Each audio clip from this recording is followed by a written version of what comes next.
Golden Radio Hour. This episode from the life of Sherlock Holmes will be transmitted to our men and women overseas by short wave and through the worldwide facilities of the Armed Forces Radio Service. Petri Wine brings you Basil Rathbone and Nigel Bruce in the new adventures of Sherlock Holmes.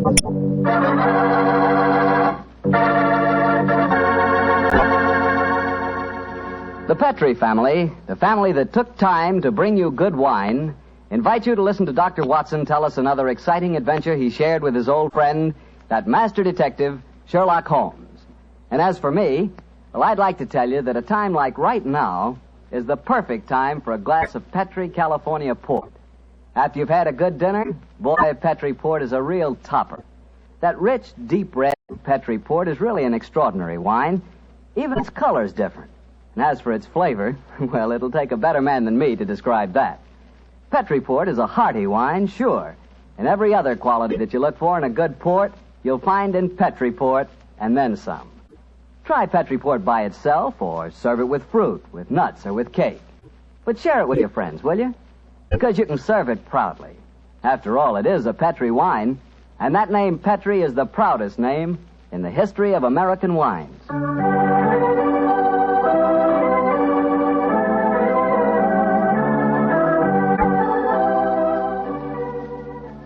And now let's visit our old friend and host, Dr. Watson. Good evening, Mr. Bartell. Good evening, Doctor. Settle yourself down and get your pipe going. Thanks.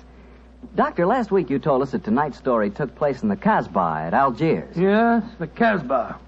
I remember it as the place of countless streets winding up and down, past colorful cafes where 100 tongues were spoken. And often a street would end in shadowy darkness, which a man would be foolhardy to enter alone. Yes, Mr. Bartell, that was the Casbah that Sherlock Holmes and I knew in that winter of '99. Well, how did you happen to be out there, Doctor? Do you mind if I tell you the story from the start, Mr. Bartell? It really began on a wintry night in the street at the conclusion of a strange murder in Montrevor Castle. A charming young girl sat on the sofa of our lodgings in Baker Street and talked to us.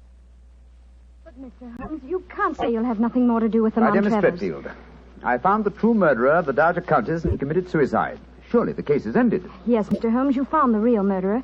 But now I want you to find the unfortunate young man who fled England 5 years ago when he was suspected of a crime. This is a new development, Miss Tretfield. Please tell us about it. It's Douglas Milton that I'm talking about. Oh, yes. He was the heir to the title, wasn't he? Yes, Mr. Holmes. He was a sensitive, artistic boy, and when he knew that he was under suspicion, he ran away. Mm-hmm. Of course, everyone regarded his flight as an admission of guilt. That is, until you found the real culprit, Mr. Holmes. I imagine, Miss Tretfield, that your interest in the missing boy is not entirely, shall we say, altruistic? I'm in love with him, Dr. Watson. Oh. We were engaged to be married when he ran away. Mr. Holmes, you've got to find him. He must know that his name has been cleared and that he's inherited the title. Miss Tretfield, have you any direct news, any letter from your fiancé since he left 5 years ago? None. Any clues as to his hiding place? Only this. It's a painting I received anonymously a year after he had left. Oh. It was sent from a forwarding address in London. Here it is, Mr. Holmes. Thank you. Small painting. Very good one, too, sir. Yes. His splendid sense of composition and his use of color is unusually brilliant. You recognize this painting as the work of your fiancé, Miss Tretfield? I'm certain of it. Yes. Wonderful use of color. Observe the delicate shadings of that sunset and the brilliant green of the oasis. This scene is extraordinarily reminiscent of the desert in North Africa. Yes, that's what made me say I was certain he'd gone abroad, Mr. Holmes. But why should he go to North Africa? A good place, Watson, for an Englishman who imagines himself to be escaping justice. Remember, the Foreign Legion is stationed there. You think he might have joined the Legion, Mr. Holmes? Right. Would seem logical. No questions are asked of those who join it, and its colorful obscurity might easily appeal to a young fellow in trouble. Hello. What is it, Holmes? Quite a few grains of sand in the canvas in the frame here. Miss Tretfield, do you mind if I pry the canvas loose? Do anything you like, Mr. Holmes, if it gives you any clue to Douglas's whereabouts. Give me your penknife, will you, Watson? Yeah. Thanks, old chap. Here we are. Can you see anything?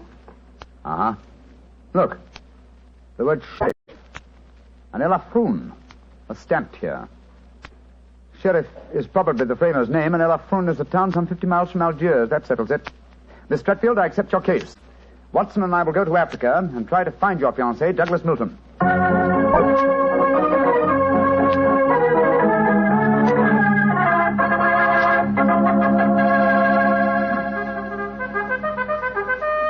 Monsieur Sherlock Holmes and Dr. Watson. I have heard of you so often, but I never thought I should see you here at the headquarters of the Foreign Legion.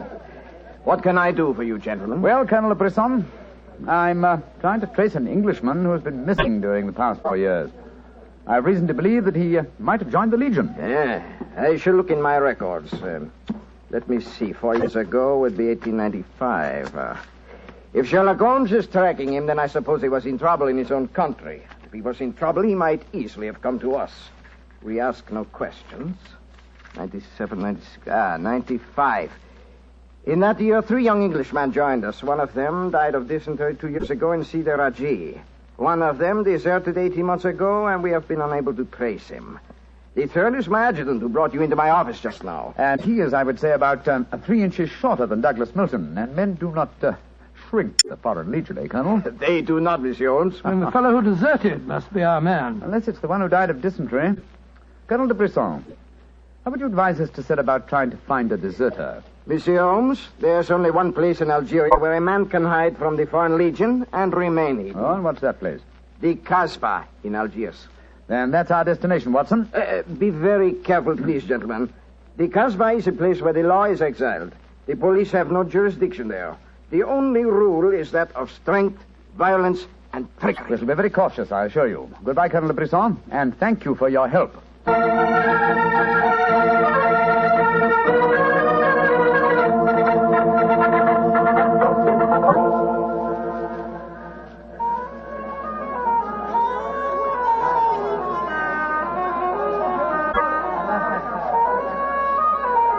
Well, I must say that I think Colonel de Brisson rather exaggerated the dangers of the Casbah. I suppose you're going to tell me this cafe is the headquarters for a dope smuggling ring or white slaving or something. Its ramifications are even more extensive than those you've mentioned. You're joking, Holmes. I assure you I'm not, old fellow. What? My old friend Duhamel is chief of police in Algiers.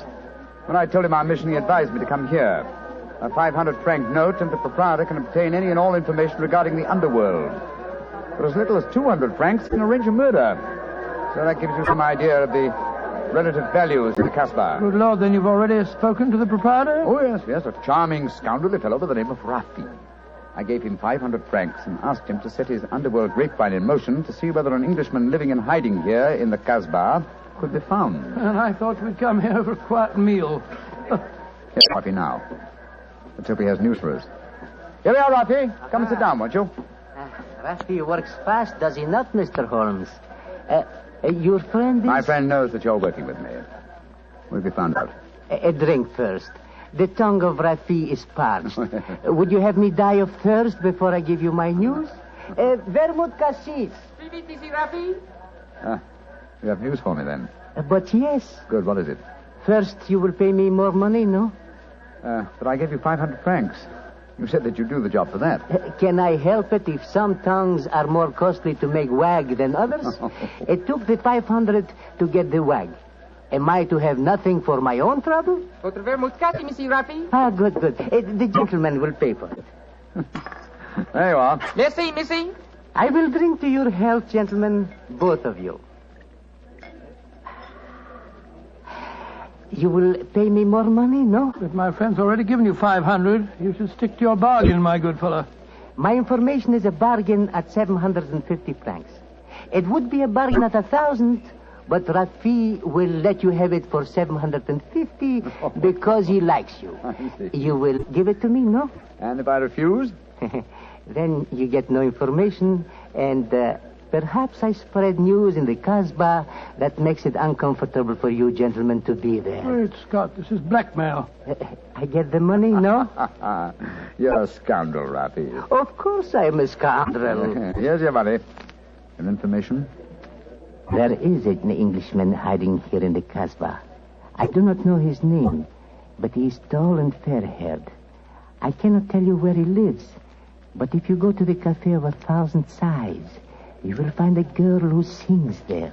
A girl who sings like a nightingale. Her name is Aisha, and she can lead you to your Englishman. A girl named Aisha. The Cafe of 1,000 Sighs.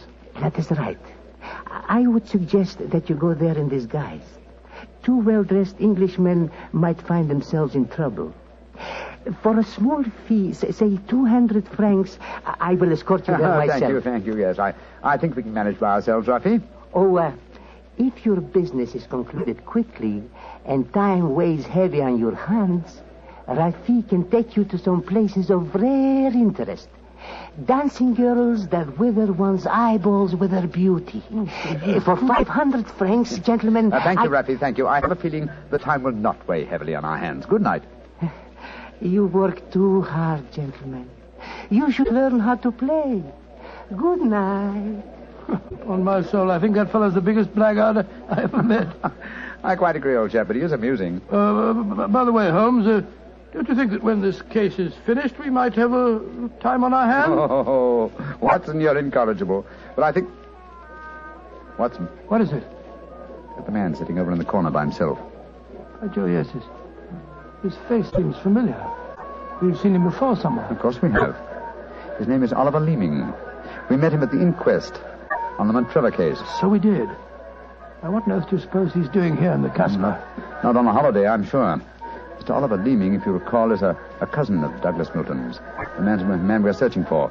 If Milton were ever declared legally dead, Mr. Leeming over there would inherit the title. It looks to me as if we're not the only people in the Casbah who are searching for the missing heir. That's true, old fellow. Come on, let's go and talk to the gentleman.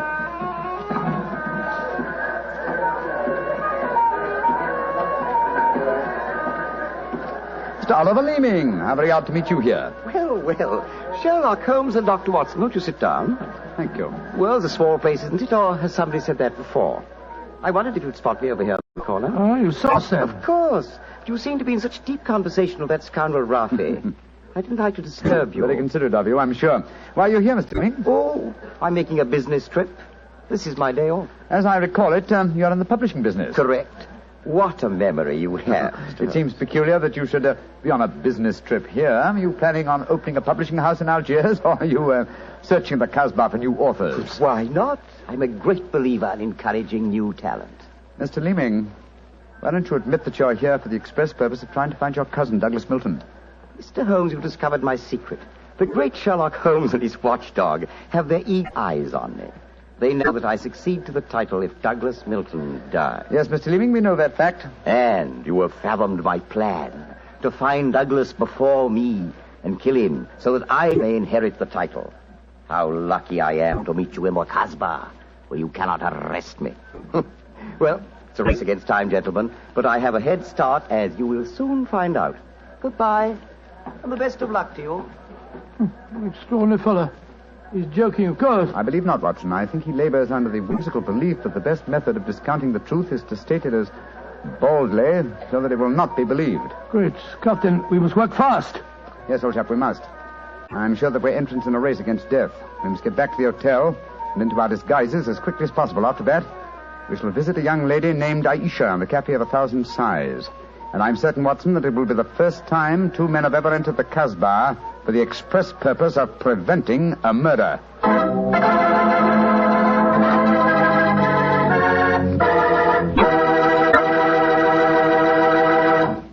We'll hear the rest of Dr. Watson's story in just about a second, which gives me time to remind you that if you like the flavor of big, plump, juicy Muscat grapes, you'll love the flavor of Petri California Muscatel. What a wine. Petri Muscatel is the perfect after-dinner wine. It looks good, smells better than it looks, and when it comes to the taste department, well, you never tasted anything like it. For a really good wine, remember first Petri, then Muscatel. Petri Muscatel. Well, Doctor, I can hardly wait to hear what happened next. You, Sherlock Holmes, went back to the hotel, I suppose. Yes, Mr. Bartell. Holmes quickly adopted the disguise of an Arab guide, while I assumed the role of a tourist. And we started off on our search. Outside the Cafe of 1,000 Sighs, we met with the rude shock. Good Lord. It's the fellow we met in the cafe. Yes, Oliver Leeming, with a knife between his shoulders. He's dead, Holmes. Shouldn't we get into touch with the police? What can they do? Remember, there is no law on the Casbah. In any case, this man is beyond our help. Our job is to protect the living. Come on, old fellow. Let's go to the Cafe of 1,000 Sighs and find this girl, Aisha. The girl, Rafi says, sings like a nightingale. Comme un oiseau qui chante Je l'appelle ma petite bourgeoise, ma ton kiki, ma ton kiki, ma ton quinoise. Il y en a d'autres qui me font le 12 yeux, mais c'est elle que j'aime le mieux.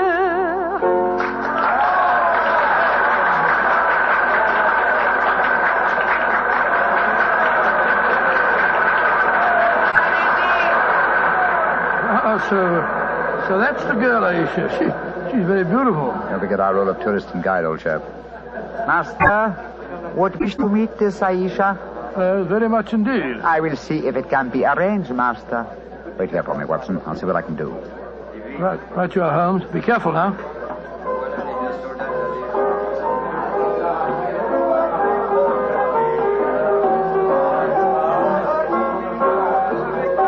Mademoiselle Aisha? What do you want, greasy one? There is an Englishman at the table over there. He wishes to talk to Aisha. Which one is he? The man who sits at the table in the corner. He is very rich, Aisha, and he admires you a great deal. He told me to give you this 500-franc note. So? Very well. You may bring him to my rooms. The door is at top of subway, to the right. Good, Aisha. I fetch him. I shall be waiting.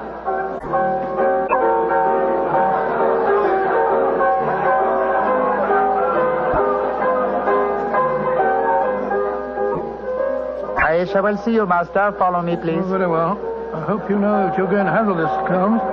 Don't worry, Watson. In this case, I think honesty will be the best policy. Well, I'm not so sure. This place is a thieves' kitchen if ever I saw one. You better be careful. First door to the right at the top of the stairs. This is it. Come in.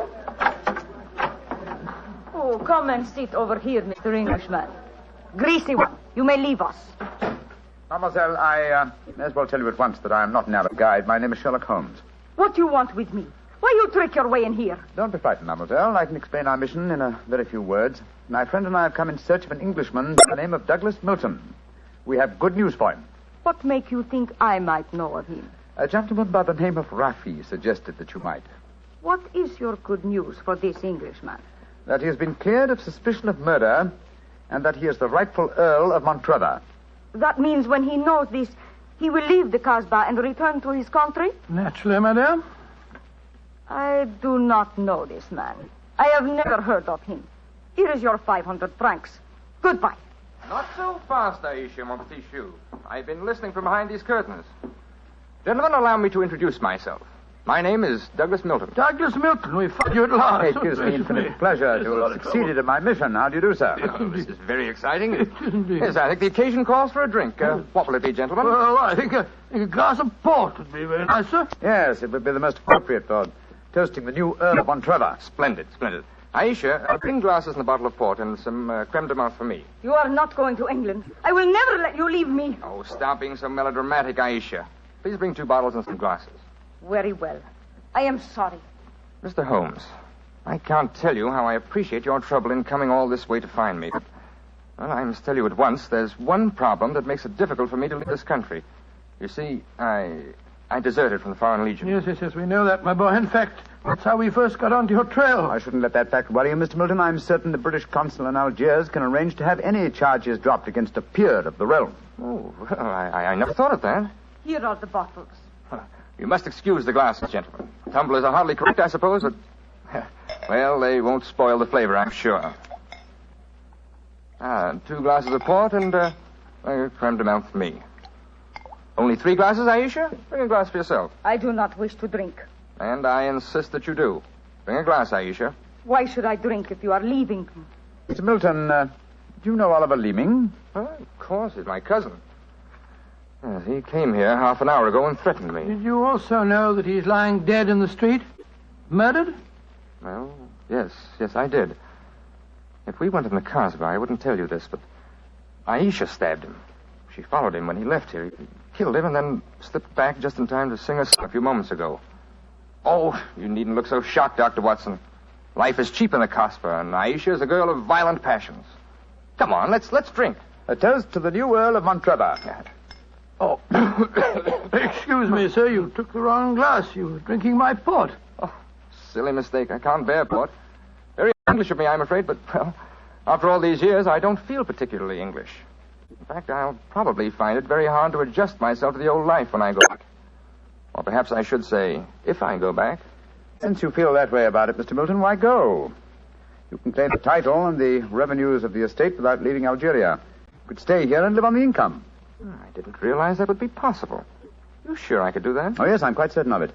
But if you doubt my word, I suggest we all adjourn to the British consulate in Algiers. They can put you straight on the matter. That's a good idea. Let's go over there at once. Now I've been listening to you, my friend. You're planning to leave me. Once you go from the castle, I'll never see you again. Put down that knife, Aisha. I will not let you go. You belong to me. If you try to leave me now, I will kill you. Put down that knife, Aisha. You've done enough damage for one night. You... Put it down, you fool. Put it down. Let me go. Let me go. She twisted the knife on herself as she fell. Holmes, help me turn her over. She's dead, Mr. Milton. Poor Aisha. It's a bloody path that leads to the Montrevor title, sir. I suggest that we see that this poor girl's body is taken care of. Then go to the British consulate without any further delay.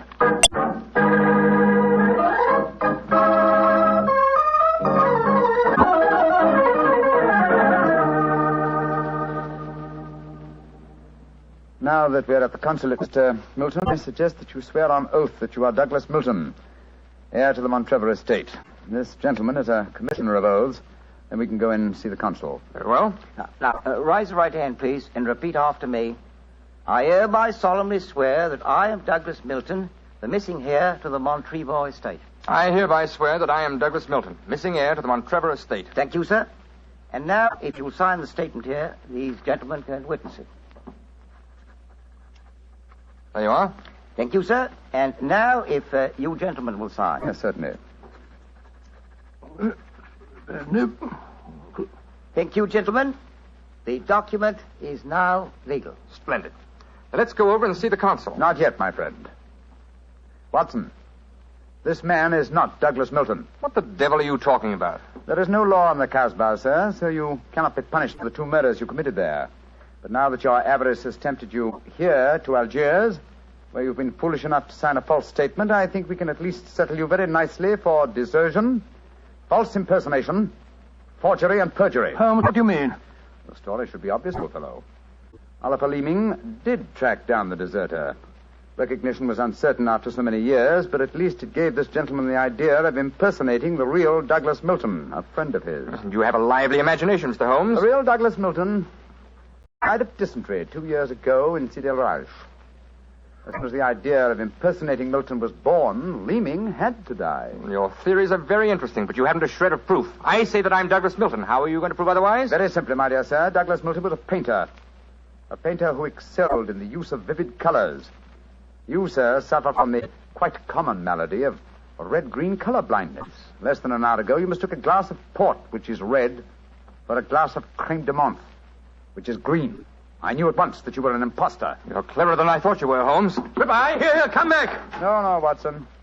Don't go after him. But we can't let him escape, Holmes. Don't worry, old chap. He won't escape. I sent a message to Colonel DeBrey. If you go to the window, I think you'll find that the consulate is being watched. The Legion has a long memory for desertion. I don't think he'll get very far. They got him, Holmes. Shot him as he was trying to run away. A just death for him. He lived a life of violence and treachery, Watson. It's only fitting that he should die in the same manner.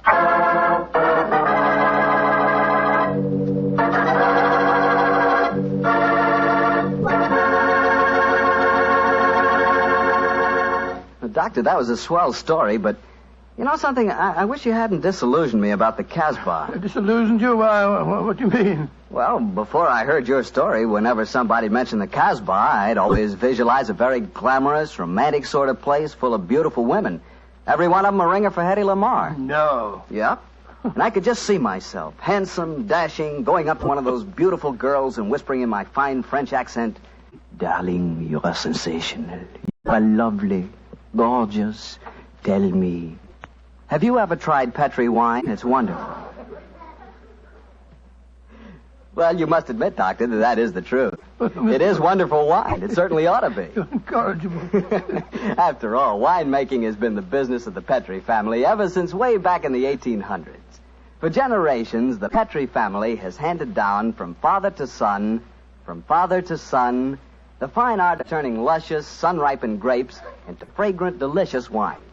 And don't forget, because the making of Petrie wine is a family affair, the letters P-E-T-R-I on a bottle of wine are the personal assurance of the Petrie family that every drop of wine in that bottle is good wine. So no matter what type wine you prefer, for any occasion, remember you can't go wrong with a Petrie wine because Petrie took time to bring you good wine. Well, Doctor, now I suppose you're ready to tell us about next week? Yes, and as soon as I have, I want you to meet a friend of mine. A friend? Yes, but first, Mr. Bartell, next week I'm going to tell you an adventure in which for once Holmes came off second best. An exciting story of high society and romance. I call it A Scandal in Bohemia. Boy, that sounds swell. And now what about your friend? Well, he's waiting at the microphone in San Francisco. He's Dr. Langley Porter, and he wants to tell us about something very important. Dr. Langley Porter. Thank you, Dr. Watson. Radio listeners, tonight in Italy there are thousands, many thousands, dying of cold and hunger. Babies, children, expectant mothers, old folks, dying for want of clothes, want of food. This organization, American Relief for Italy, appeals to you to search your homes for anything that can be made useful for starving, freezing men, women, children. Clothing, layettes for babies, diapers, shoes, food, surgical supplies, but above all, clothes, clean clothes, fit to wear. Take them to the nearest fire station. That your gifts will reach the Italians who need them, you may be sure. Americans of this organization will distribute the packages in Italy through the Italian Red Cross, the Catholic Relief Organization, the League of Italian Women, the Confederation of Italian Labor, and the Italian government. In California, rationing has gone. Christmas comes. There, in Italy, death is on the prowl. Radio listeners, lives can be saved. It's up to you. Thank you, Dr. Langley Porter. I know that our friends listening in will do all that they can to help the organization. American Relief for Italy. Tonight's Sherlock Holmes adventure is written by Dennis Green and Anthony Boucher and was suggested by an incident in the Sir Arthur Conan Doyle story, The Crooked Man. Music is by Dean Fossler. Mr. Rathbone appears through the courtesy of Metro-Goldwyn-Mayer and Mr. Bruce through the courtesy of Universal Pictures, where they are now starring in the Sherlock Holmes series. This is the Mutual Broadcasting System.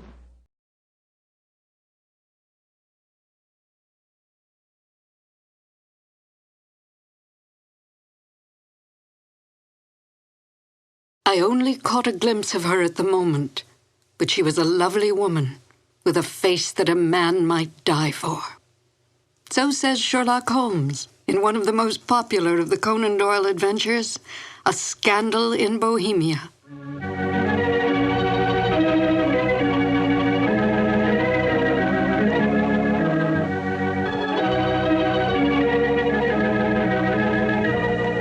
Hello, and welcome to 2 more new adventures of Sherlock Holmes. My name is Peggy Weber, and I had, as a young actress, the good fortune to perform with Basil Rathbone and Nigel Bruce on some of their Sherlock Holmes radio broadcasts. To Sherlock Holmes, Irene Adler was the woman. A great deal has been made of this over the years in many a pastiche, and even in some recent feature films, implying that Holmes was in love with Miss Adler. But we must not lose sight of the true nature of Sherlock Holmes. As Dr. Watson writes, Holmes was a man to whom all emotions, particularly that of love, were abhorrent to his cold, precise, but admirably balanced mind. It would not be in Holmes' nature to be in love with such a woman. We must also bear in mind that outward signs of love in the Victorian era were suppressed. Women were considered second-class citizens, creatures who stood behind their men, bred and raised their children, and stood by silently and supportively. Such forward women as Irene Adler were considered loose women. A woman who was, in the words of the King of Bohemia, an adventuress. Holmes accepted this label placed upon Miss Adler by his client, but did not have so narrow a mind about women himself. He might not care for them, but he certainly did respect them, especially such a formidable woman as Irene Adler. Miss Adler was a benign adversary to Holmes, for in truth all her actions were to protect herself, not to bring harm to the great detective or his client, the King of Bohemia. Miss Adler's cunning, her awareness, as well as her immense beauty, and her ability to best Holmes, who rarely lost the game, are the traits that endeared her to Holmes from the moment he realized she had outfoxed him. And now, Sherlock Holmes and Dr. Watson in the classic adventure, A Scandal in Bohemia. This episode from the life of Sherlock Holmes will be transmitted to our men and women overseas by shortwave and through the worldwide facilities of the Armed Forces Radio Service. Petri Wine brings you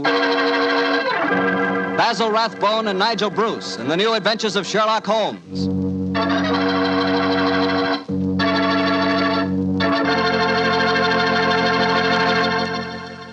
The Petri family, the family that took time to bring you good wine, invites you to listen to Dr. Watson tell us another exciting adventure he shared with his old friend, that master detective, Sherlock Holmes. And you know something? I had an adventure tonight I wish you could have shared with me. I had a steak about, an inch and a half thick, tender, juicy, and with it I had a glass of Petri California Burgundy. Now there's a combination, steak and Petri Burgundy.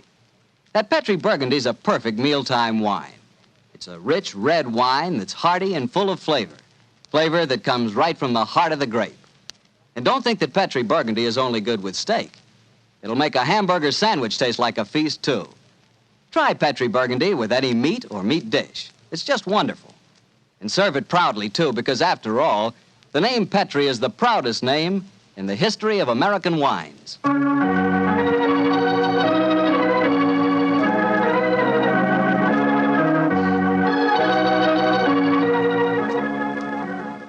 And now I know Dr. Watson's waiting for us, so let's go in and join him.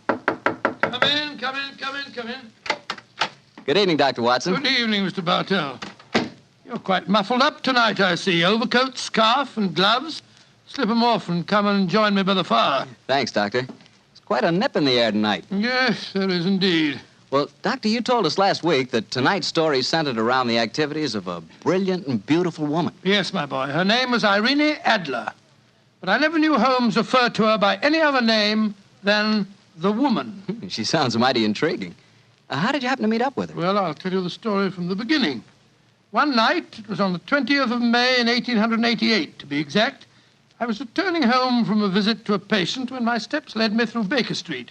Since my marriage, I hadn't seen much of Sherlock Holmes. And you couldn't resist stopping by at 221B, I'm sure, Doctor. Of course I couldn't. As I stood outside the well-remembered door, I looked up at the lighted windows and saw the tall, spare figure of my old friend, pass twice in dark silhouette against the blind. He was pacing the room swiftly, eagerly, with his head sunk on his chest and his hands clasped behind him. To me, who knew every mood of his and habit of his attitude and manner told their own story. He was hot on the scent of some new problem. I rang the bell, and a few moments later, found myself standing before him. You look in splendid shape. Yes, Holmes, I'm feeling very well, thanks. And in practice again, I see. You didn't tell me that you'd gone back into harness. Oh, and how did you know? Elementary, my dear chap. If a gentleman walks into my rooms smelling of iodoform with a black mark of nitrate of silver on his right forefinger and a bulge on the left side of his hat to show where he's secreted his stethoscope, I should be dull indeed if I didn't pronounce him to be an active member of the medical profession. Just the same as ever, Holmes. By the way, I'm not interrupting you. Well, you are, old fellow, but it's a most welcome interruption. You're working on a new case? It looks like it.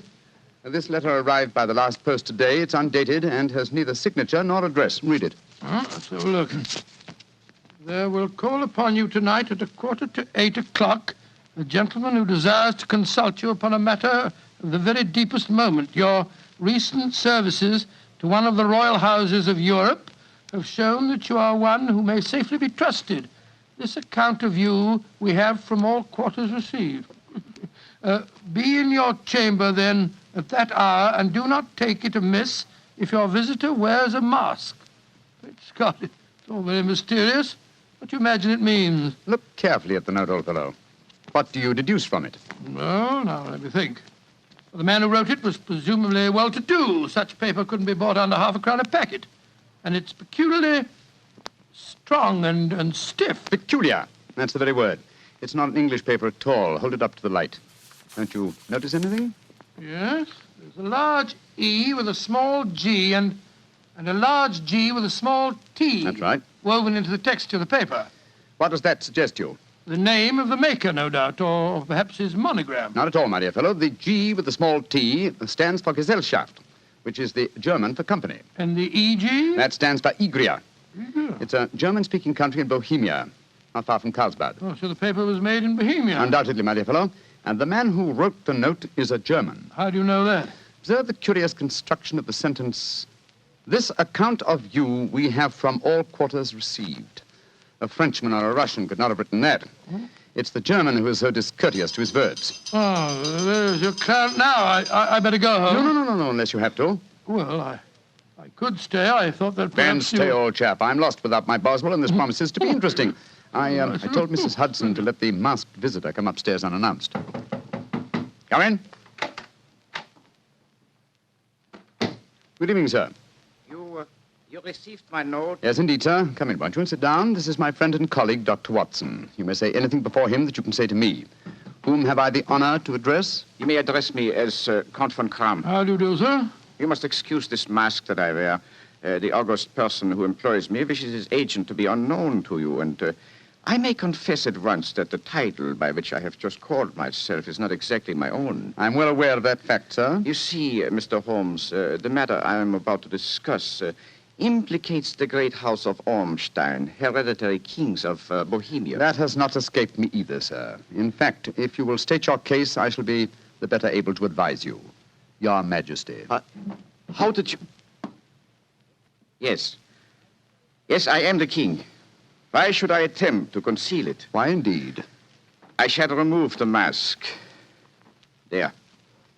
Mr. Holmes, I have traveled incognito from Prague for the express purpose of consulting you. Then pray consult. Briefly, the facts are these. Some 5 years ago, during a visit to Warsaw, I made the acquaintance of the well-known adventuress Irene Adler. Irene Adler? We know of her, Your Majesty. Look her up in the index for me, will you, Watson? Yes, it's right beside you on the desk there. I imagined that the name would not be unfamiliar to you. Here we are. Abrahams, Acton Green, Hatchet Murders, Adler. Splendid, old fellow. Hand me the file, will you? Yeah. Thank you. Irene Adler, born in New Jersey in the United States in 1858, contralto. Prima donna Imperial Opera of Warsaw. Retired from the operatic stage, living in London. Quite so. And here's a recent notation. Your Majesty, as I understand, became entangled with this young person, wrote her some compromising letters, and is now desirous of getting those letters back. Precisely so, but how did... Was there a secret marriage? None. No legal papers or certificates? No. Then I fail to follow, Your Majesty. If this young lady should produce her letters for blackmailing purposes, how is she to prove their authenticity? There is the handwriting. Well, that could be a forgery, Your Majesty. But it was private notepaper. Stolen. My own seal. Imitated. My photograph. Bought. What? They were both in the photograph. Oh, dear, that's very bad. Your Majesty has indeed committed an indiscretion. Did you inscribe the photograph, Your Majesty? Yes, Dr. Watson, I'm afraid I did. Gracious me. Mr. Holmes, it must be recovered. Perhaps if you were to pay enough, the photograph might be bought. She refuses to sell. Oh, stolen, then. 5 attempts have been made. Twice burglars in my pay ransacked her house. Once we diverted her luggage when she traveled. Twice she has been waylaid. There has been no result. Oh, dear. It's quite a pretty little problem. It is a deadly serious one to me. Your Majesty, what does Miss Adler intend to do with the photograph? To ruin me. Oh, how? Well, I'm about to be married to the second daughter of the King of Scandinavia. She is the soul of delicacy. A shadow of a doubt as to my conduct would bring the matter to an end. And Irene Adler threatens to send the photograph to your fiancé, I suppose. Yes, and she will do it. Rather than let me marry another woman, there are no lengths to which she would not go. Are you sure that she's not already sent it, Your Majesty? I am sure. Now, why, Your Majesty? She said that she would send it on the day my betrothal is publicly announced. That day will be next Monday. Splendid. Then we have still 3 days yet. Your Majesty will, of course, stay in London for the present. Certainly. You will find me at the Langham Hotel, registered as Count von Kram. Just 2 questions before you leave, sir. What are they? Is the photograph large or small? Quite large. And it was in a heavy frame. I see. And what is Miss Irene Adler's London address? Brioni Lodge, Serpentine Avenue, St. John's Wood. Thank you, Your Majesty. Good night, and I trust we shall soon have some good news for you. I am placing all my hopes in you, Mr. Holmes. Good night. Good night, Dr. Watson. Good night, Your Majesty. Fascinating problem, Holmes. I wish I could help you with it. You can, my dear chap. Huh? I shall be glad of your company. Oh, splendid. What's our first move, Holmes? Well, a good night's rest, I think.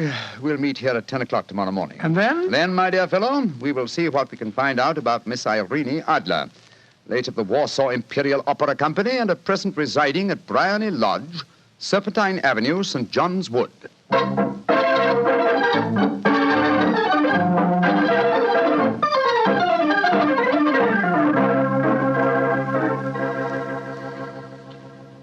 Well, Holmes, a cursory examination of Briony Lodge didn't prove very illuminating. No, a bijou residence that represents the essence of dignified suburbia, but tells us very little about its owner. I think a visit to the local public house might prove more instructive. Come on, old chap. I see the door to the Coach and Horses inviting us from across the road. Well, our disguises shouldn't cause any suspicion, Holmes. That's why I suggested them. In the character of a couple of stable hands, I felt that we might inspire confidence. This is a horsey neighborhood. There's a wonderful sympathy and freemasonry among the fraternity. There we are. Better let me do most of the talking. Yes, I will indeed. I'm sure that your accent will be more convincing than mine. Let's go in, shall we?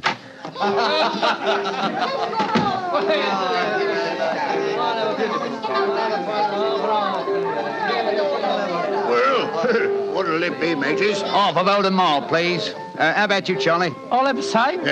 2 halves of Oldham Mile.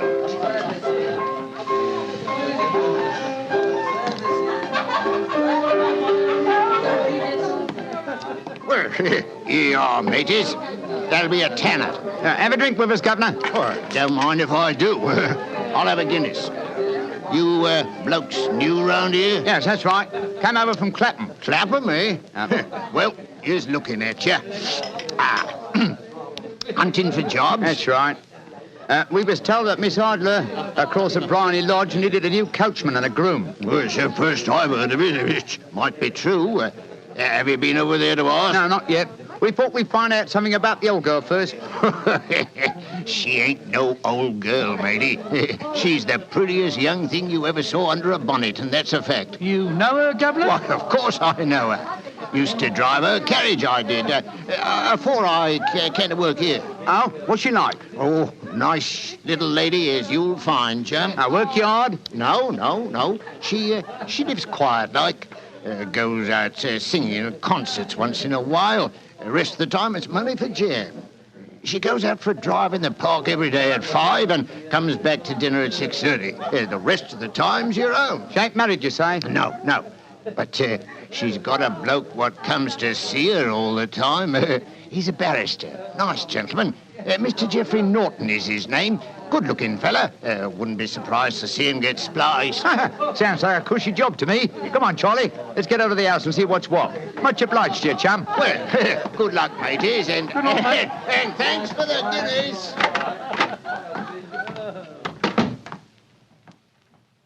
What's our next move, Holmes? Let's stroll back to Briony Lodge. I'm undecided whether to continue my investigation there or to try and find out something about Mr. Geoffrey Norton, the barrister. If he's just her lawyer and nothing else, it's more than likely that she's entrusted the photograph to his safekeeping. Hello. There's a cab waiting outside Miss Adler's house. Hurry, Watson. Maybe Mr. Norton's. Here we are at the gate. Yes. Here comes a man hurrying down the pathway. Quick. Flatten yourself behind this post. Listen. Where to now, Mr. Norton? Drive like the devil.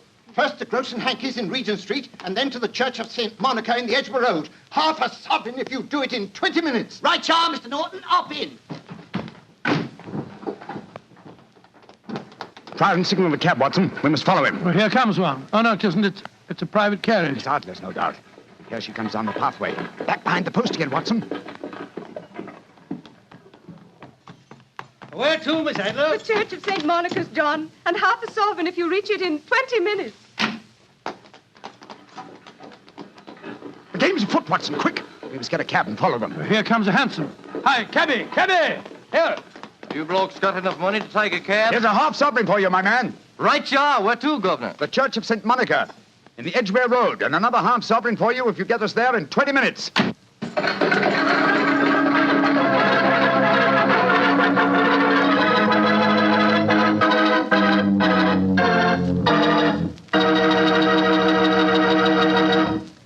We'll hear the rest of Dr. Watson's story in just a second, but let me tell you something. If you're going to have chicken for dinner tomorrow night, or any night, don't forget to serve that chicken with Petri California Sauterne. Believe me, Petri Sauterne is just about the last word in white wines. It's beautifully golden in color, it's delicate and intriguing in flavor, and it's just, well, you taste it and see for yourself. If you want a delicious white wine, you certainly want a Petri Sauterne. Well, Doctor, once again, you broke off your story at the most exciting point. Did you and Sherlock Holmes reach that church inside the 20 minutes? Yes, Mr. Bartell, we did, but the other carriages were there before us. Holmes went into the church after telling me to guard the outside. I must have waited for 10 minutes or more before Mr. Geoffrey Norton and Miss Adler came out, spoke a few words to each other, and then left in their separate conveyances. A moment later, Holmes, still dressed as a stable hand, came striding out of the church and down the steps towards me. He was obviously very excited. Watson, have they left? Yes, in separate cabs. I overheard him say that he was going back to his office, and she said, I shall drive out in the park at 5 this evening. Splendid, old fellow. Then come on, we can return to Baker Street. What happened inside the church, Holmes? They were married. Married? Of course. The ceremony would have been illegal if it had been performed after noon. That accounted for their wild dash to the church. Jump into the cab. Where to now, Governor? 221B Baker Street. Oh, so they got married, eh? Yes, and it may amuse you to know that I acted as witness at the ceremony. Oh, you did? But how did that happen? Their own witness had failed to appear, and I was dragged into the breach. The bride gave me this sovereign as a memento. I think I'll wear it on my watch chain in memory of the occasion. What an amazing situation. Things begin to look better for the king, don't they? Yes. Now that she's Mrs. Norton, the chances are that she won't want to expose His Majesty after all. I hope so, Watson, I hope so. But we can't afford to take any chances. I think the time is ripe for us to come to closer grips with the lady.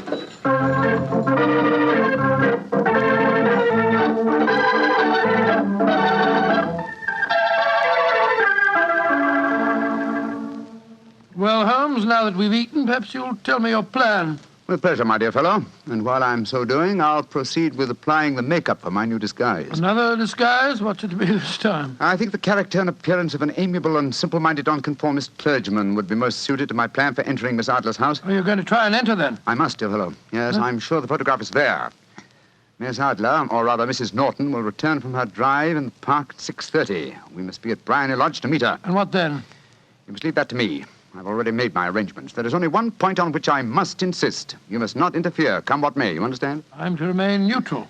Yes, there will be some small unpleasantness. Don't join in it. It will end in my being conveyed into the house.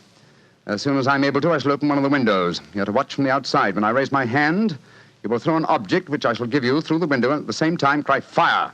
Follow me? Entirely, but what am I to throw? Oh, it's nothing very formidable. Here it is. Huh, looks like a great big cigar. What is it? Just an ordinary plumber's smoke rocket, fitted with a cap at each end to make it self-lighting. Your task is confined to throwing it through the window. When you raise the cry, fire, it will be taken up by quite a number of people. You will then walk to the end of the street, and I'll rejoin you in 10 minutes. I hope I've made myself clear. Perfectly. Good. And now, old fellow, as soon as I've donned my clerical attire, let's be on our way. There's no time to be lost.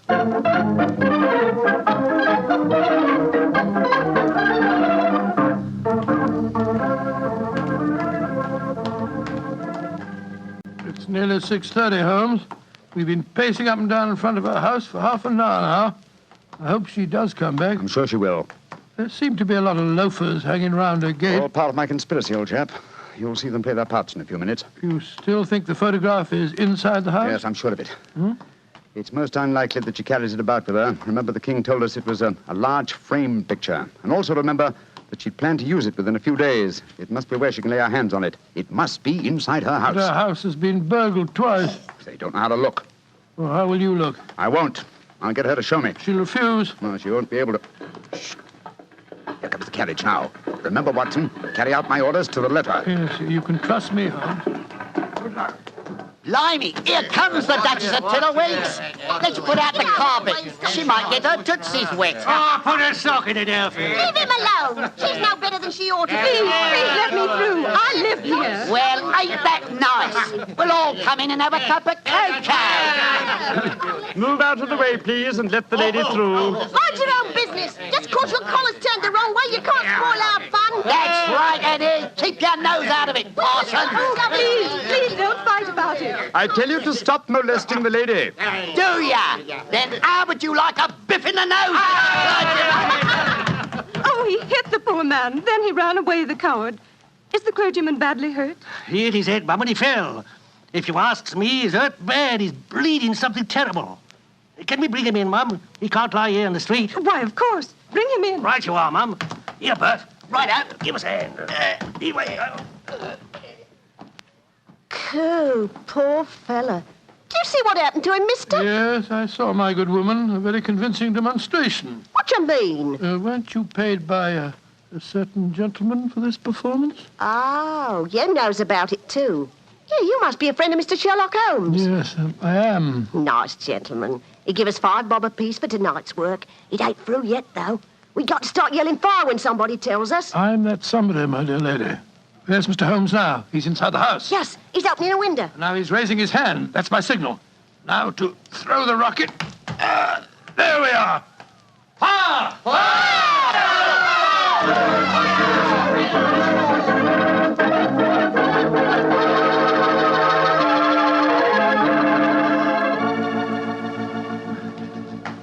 Holmes, there you are. You have the photograph? No, but I know where it is. She showed me, as I told you she would. I'm still in the dark. There's no mystery, old chap. When my accomplices started the round the street, I had a little moist red paint in my hand. As my good friend Alfie pretended to strike me, I clapped my hand to my head and fell down. It's an old trick. Yes, I understand that, but how did my throwing the rocket help you? It was all important, my dear fellow.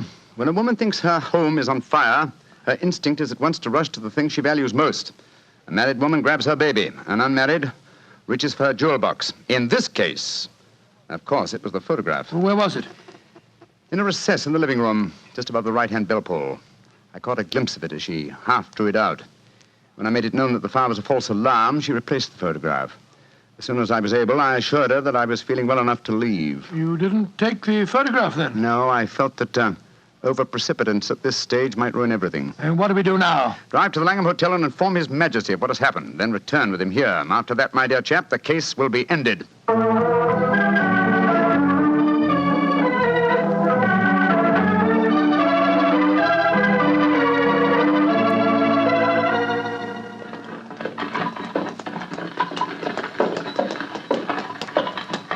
This is Brownlee Lodge now, Your Majesty. I'm all impatience. Your certain this photograph will still be there, Mr. Holmes. I have every reason to believe so, Your Majesty. I must confess, this is going to be something of an ordeal. Then I suggest that you let me do the talking, Your Majesty. I think I know how to handle the lady.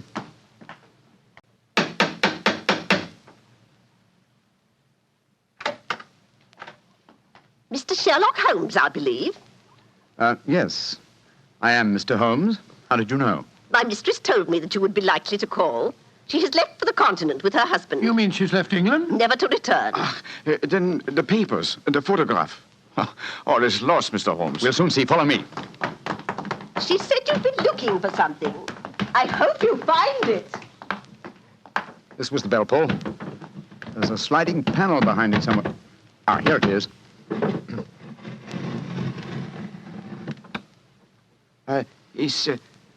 Is the photograph there, Mr. Holmes? There is a photograph, but it's a photograph of the lady alone. Here's a letter.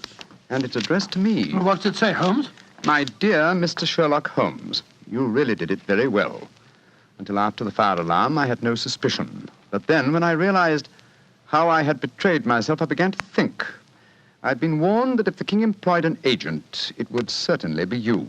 May I congratulate you on your disguise as the dear old clergyman? Great Scott, you was far more clever than you thought, Holmes. Yeah, go on. What else does it say? Let me see. My husband and I both thought that the best recourse was flight.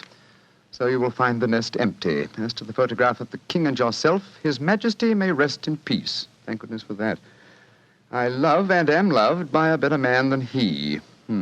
I leave another photograph, however, that he might care to possess. And I remain, dear Mr. Sherlock Holmes, very truly yours, Irene Norton, née Adler. What a woman, Watson. What a woman. What a magnificent woman. She fooled me completely.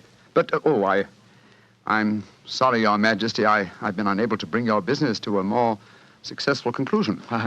On the contrary, my dear sir, nothing could be more successful. I know that Irene's word is inviolate. The incriminating photograph is now as safe as if it were under fire. I'm glad to hear Your Majesty say so. I am immensely indebted to you. Now, pray tell me in what way I can reward you. This beryl ring that I wear, I should be proud Your Majesty has something that I should value even more highly. You have but to name it. This photograph. Irene's photograph? But certainly. However, you must let me give you something more substantial. Oh, no, Your Majesty. This is something I shall treasure all my life. This and a golden sovereign I received from the lady's hand. They will remind me that I was once tricked by a woman. A woman that I shall never forget.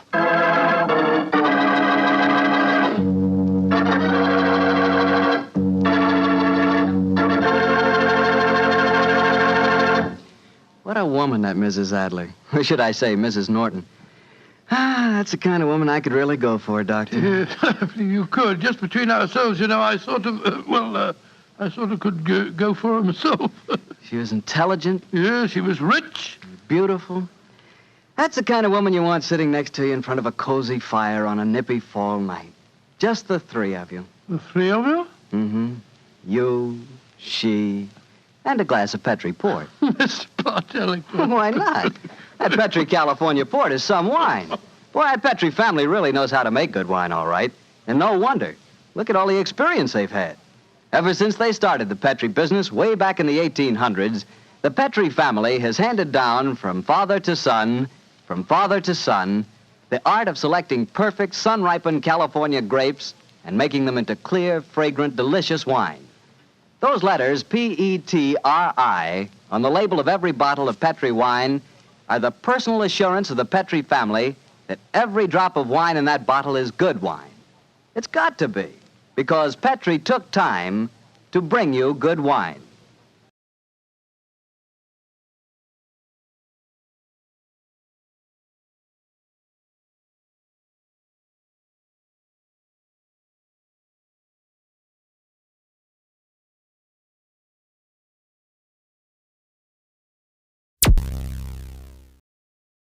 Thank you for listening.